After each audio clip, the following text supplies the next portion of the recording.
Bonjour, Monsieur Ouellette, premier vice-président et directeur des technologies de l'information chez Desjardins. Première question pour vous, ce serait de savoir un petit peu comment vous voyez l'évolution du rôle du directeur des technologies de l'information en entreprise au cours des prochaines années.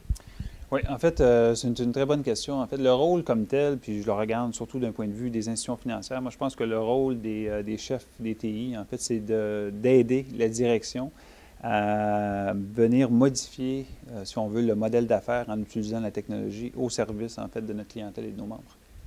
Et puis, c'est quoi les principales qualités qu'il faut pour être CIO en fonction évidemment des défis à venir?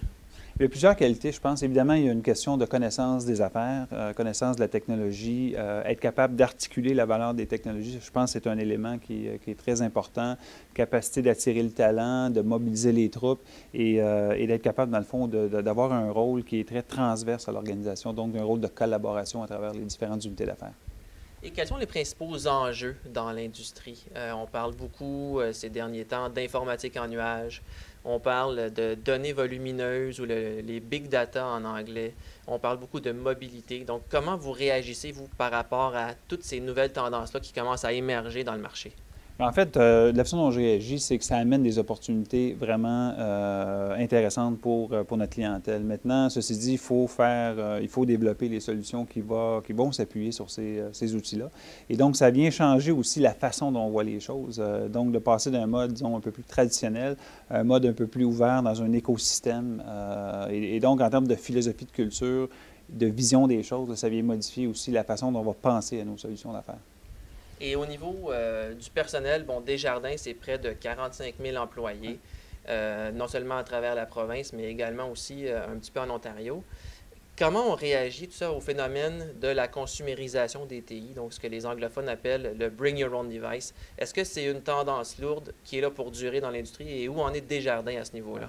Bien, d'un, moi, je suis assez convaincu que c'est une tendance lourde et la preuve, c'est que nous, on a introduit BYOD assez tôt dans le processus. Donc, depuis l'année passée, le service est disponible et on a déjà des milliers d'utilisateurs qui utilisent ce service-là. Et donc, c'est une tendance lourde sur les appareils, donc téléphones intelligents, tablettes, mais même, je pense, il y a déjà des entreprises qui le font même au niveau du poste de travail. Et donc, pour moi, c'est un incontournable. Il s'agit juste de mettre les bons mécanismes en place pour la sécurité de l'information, mais c'est clairement un incontournable.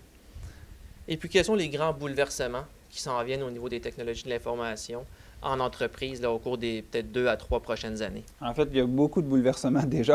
Donc, l'évolution, elle est très rapide. Donc, je dirais la capacité d'une organisation à s'adapter aussi rapidement que l'évolution de la technologie, c'est clairement un défi.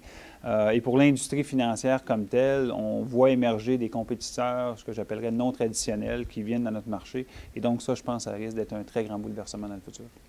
Et est-ce que vous voyez peut-être d'autres bouleversements au niveau, justement, on parlait tantôt des données volumineuses, donc toute cette analyse-là des données générées par les centaines de millions ou le milliard de transactions là, que vous réalisez chaque année, est-ce que ça va être un impact, un élément important de votre stratégie TI au niveau des prochaines années? C'est un élément très important. Encore faut-il savoir qu'est-ce qu'on veut faire avec l'information et quelles sont aussi les limites. Évidemment, une institution financière, on est quand même réglementé, donc on ne peut pas faire n'importe quoi avec les données, mais clairement, ça nous ouvre des nouvelles portes pour améliorer le service à la clientèle.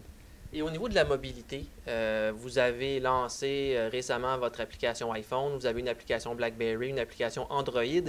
Quelle est la place de la mobilité, que la mobilité est appelée à jouer dans votre stratégie d'affaires? Bien, en fait, on a été la première institution financière au Québec à lancer nos services mobiles. Donc, on en est très fiers, en fait, et on a un succès quand même, c'est même au-delà de nos espérances. Il faut juste voir que la façon dont nous, on le voit, c'est que le mobile, c'est un canal parmi d'autres. Donc, et les autres canaux, évidemment, le web comme tel, le web traditionnel, on a le mobile. Nos centres de contact sont aussi des canaux de distribution et nos caisses. Et donc, pour nous, dans le fond, l'idée là-dedans, c'est la stratégie, c'est d'avoir une stratégie multicanal intégrée. Et non pas, on ne le voit pas seulement canal par canal, mais c'est vraiment l'intégration de l'ensemble de ces canaux-là pour nos membres et clients. Merci beaucoup. Ça me fait plaisir.